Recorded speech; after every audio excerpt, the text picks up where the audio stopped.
Hi, welcome to Starz Recapped. Today I'm going to explain a horror mystery movie called The Unholy, which was released in the year 2021. Spoilers ahead. Watch out and take care. In 1845, Mary Elnor is hung from a tree after being accused of witchcraft. The locals nail a mask to her face before lighting her on fire. Then a priest recites an incantation while holding up a doll.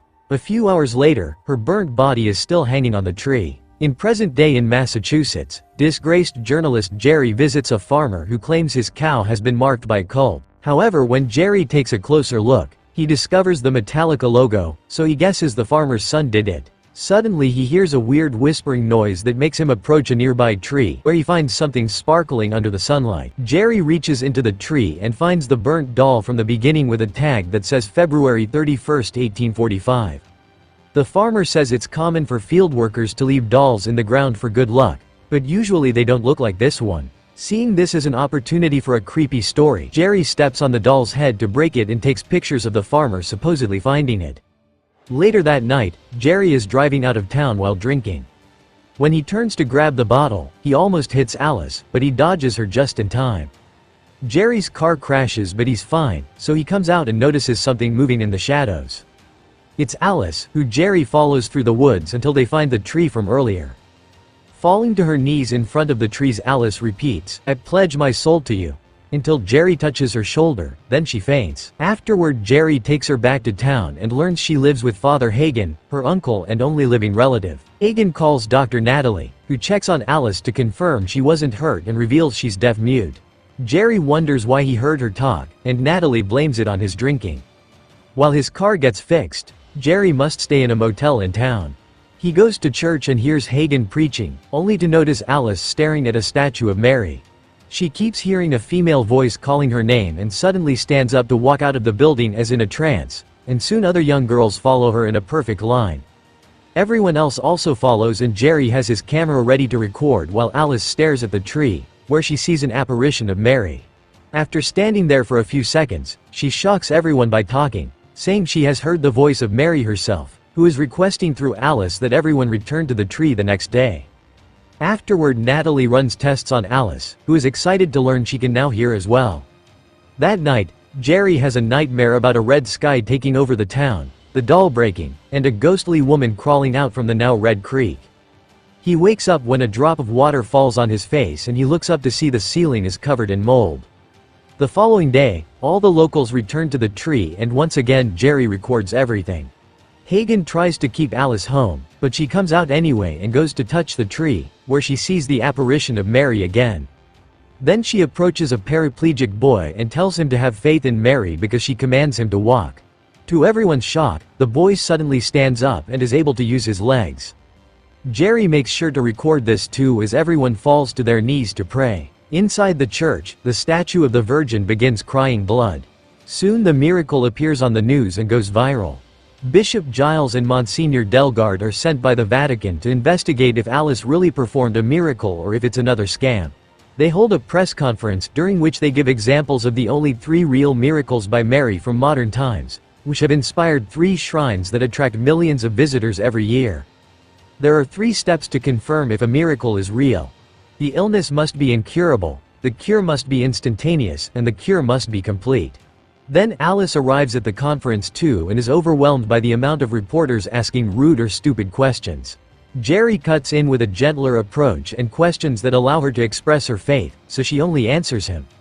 While the priests work on checking if the conditions are met, a shelter has been put over the tree to protect it from the elements in case it has to become a shrine later. When Hagen takes a closer look, he discovers the doll buried in the ground, causing a terrifying ghost to appear near him. The creature is about to attack him, but suddenly more people show up and the ghost disappears. Then Hagen goes back inside and interrupts Jerry's interview with Alice. He suddenly starts coughing very badly because of his lung disease, but he ignores it and lights a cigarette anyway while scolding Jerry for using Alice for fame. A wary Hagen thinks that this will bring the wrong kind of attention to Alice and points out that next to every shrine, the devil builds a chapel. People who have seen Mary in the past were treated like freaks, sent to convents or dead in a few months, and he doesn't want that for Alice. That night, Jerry returns to the motel and keeps hearing creepy whispers behind him. He doesn't see anything in the corridor, but when he turns around, a hooded presence appears behind him. The next day, Alice practices singing with Hagen while Jerry and Delgard watch. Suddenly Hagen starts coughing violently and he collapses. While Jerry calls for an ambulance, Alice asks Hagen to pledge his soul to Mary. Then she places her hand on his chest to make him stop coughing, and Hagen is delighted to discover he can breathe normally again. However, he's also shocked to see a dark presence behind Alice reaching for him. Afterward they go to the hospital and Natalie shows them 2 X-rays, one from a few days ago, and one she took just now. It's clear that his illness disappeared out of the blue. She also confirms that they ran studies on the former paraplegic boy and all his issues magically went away as well. Delgard and Giles have no choice but to declare this a true miracle, and soon the tree is transformed into a shrine. Alice goes viral again and the town starts to gain lots of tourism from all over the country. People call Alice their hero and become her fans. She gets her own Wikipedia page, and someone even says she'll be bigger than Taylor Swift. Some people are still skeptical and call it all a trick, and one guy decides to leave the town with his family because when God appears on Earth is usually a sign of tragedy. When so many reporters surround Alice's home that it becomes impossible to live, Hagen decides to send her to a diocese in Boston for her own safety.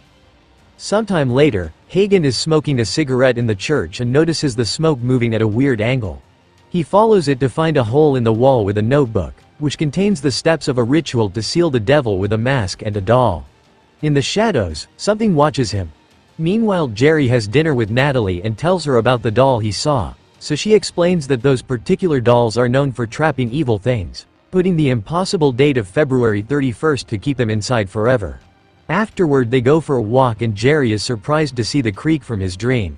Natalie shares that the church used to own most of the town and Jerry shocks her by guessing that was back in 1845. Then Jerry checks the water and sees the ghost from his dream jumping out at him. When he turns around, he almost sees Natalie as the ghost too. Suspicious, Jerry decides they need to talk to Hagen. Speaking of Hagen, he hears the sound of chains in the church and notices someone entering the confessional. He goes inside too and starts the confession, hearing a woman's voice mention the usual stuff. However, she also mentions destroying many lives and her voice gets creepy as she announces she came for him. A hand suddenly hits the middle wall as the woman says Satan gave her power and she was the one to heal Hagen, but she's offended by his doubts. The lights start flickering and the woman keeps on detailing how she killed all the people who tried to stop her. Terrified, Hagen comes out of the confessional and hears the organ playing on its own before he sees a dark hooded ghost in the middle of the church with a rope around her shoulders. Hagen tries to run away, but the ghost blocks his path to attack him. By the time Jerry arrives, he hears a noise in the confessional and opens it to find nothing. At that moment a body appears behind him on a rope and Jerry is shocked to see Hagen dead. After the paramedics take Hagen away, Giles asks Jerry to keep the fact Hagen self-deleted a secret since it would affect people's trust in the local church. However, Jerry isn't convinced that Hagen self-deleted. The next day he visits Alice and points out Hagen thought the evil always followed, but Alice says Mary would never let that happen. In the evening, he returns to the motel and he notices all the lights flickering as he hears the whispers again. This time he does see the ghost at the end of the corridor, but it disappears in seconds. Afterward he reviews all his interview footage and notices something weirdly blurry next to Alice. He starts slowing down the recording and is shocked to see the ghost moving on the paused video before disappearing, but when Jerry leans in, the ghost jumps out at him only to disappear again. The next day during Hagen's funeral, Jerry chats with Natalie, who can't believe Hagen would self-delete either. Together they go into the church's basement and find the notebook Hagen hid, through which they learn about Mary Elnor.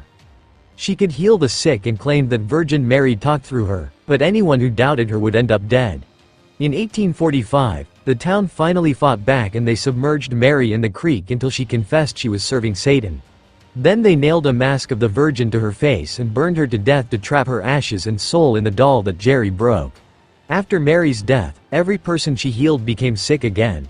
Jerry concludes that Mary Elnor is the one speaking to Alice and not the Virgin. He also realizes that the ghost killed Hagen for finding out the truth in the notebook. At the same time, Alice interrupts the mass for her uncle saying that Mary wants them to gather at the shrine tonight for a special service. Back to Jerry, he notices a sheet moving, but when he removes it he just sees an old Jesus statue.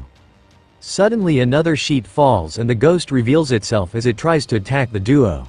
The light bulb is broken during the attack and the duo runs away, getting out just in time. They want to warn Alice, but Delgard is taking her away to avoid an annoying crowd. Jerry and Natalie drive to Boston, where Natalie goes to look for Alice in the convent while Jerry confronts Giles and Delgard with the truth in the notebook. Giles already knew about it but Delgard was never informed. Yet Giles ignores his complaints and announces they'll still do the service because a diary from centuries ago isn't evidence. The nuns don't allow Natalie to see Alice but Jerry uses the chance to visit the diocese's archives and learns that before Mary died, she had a child. She also made a deal with the devil to live on through her descendants, meaning Alice carries her blood. Suddenly he loses signal on his phone and the files with Mary's confession melt down before a statue of the Virgin starts breaking down, revealing the ghost. Jerry throws a table to block her way, but the ghost just pushes it away before teleporting in front of Jerry. At that moment Delgard shows up and starts exorcising her, so the ghost makes the writing on his Bible wash down. However, Delgard knows the words and keeps going with a crucifix until she disappears. Then Delgard agrees to team up with Jerry to stop the service before Alice takes everyone's souls. In the evening, a bunch of merchandising stands have been put up next to the shrine to make money out of Alice's miracles. A huge amount of people gather at the shrine and even more fans watch the service online. In the church, Jerry and Natalie watch Delgard start a ritual with the doll, intending to trap the ghost again. However, whenever he tries to light a match, the ghost puts it out. Suddenly a flame grows incredibly tall and spreads to the cross on the wall, causing it to fall and kill Delgard, whose body also catches on fire as the statues around them cry blood. In the shrine, Alice's eyes start to change as she gets ready to claim everyone's souls. At that moment Jerry and Natalie come inside, and in a desperate attempt to stop Alice, Jerry says he faked all the miracles. Natalie starts talking to Alice using sign language, explaining that Mary is a demon and not a saint. As Jerry makes up a story on how he faked the miracles, he also mentions that Hagen self-deleted and that Giles asked him to hide it. Natalie tells Alice that Mary killed Hagen and she starts having doubts as the crowd begins protesting against Jerry's words. At that moment, Mary tells Alice to finish the service or she'll never speak again. Finally realizing she's being manipulated, Alice tells everyone that Mary isn't real. The crowd begins insulting her until suddenly the tree and its decorations catch on fire. Everyone starts panicking and running away, but the healed boy can't walk anymore and Natalie has to rescue him. As the flames spread, the ghost comes out of the tree and makes the fire worse. Then she removes her mask to show her burned face before touching Giles to instantly burn him down. Jerry and Alice try to run away but the ghost keeps blocking their path. Then she burns Jerry's hand before pushing him to burn his leg next. When she's about to finish him, Alice cuts in and receives the ghost's attack instead, dying when the creepy hand injures her chest. Since Alice was the last descendant, the spirit can no longer live on and she screams as she fades into oblivion.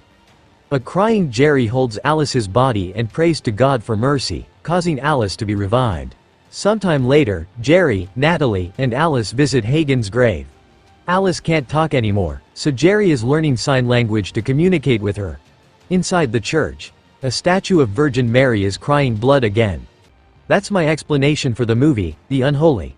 So, what do you guys think about the movie? Write in the comment, turn on the notification and leave a like to help the channel out. Thank you for watching.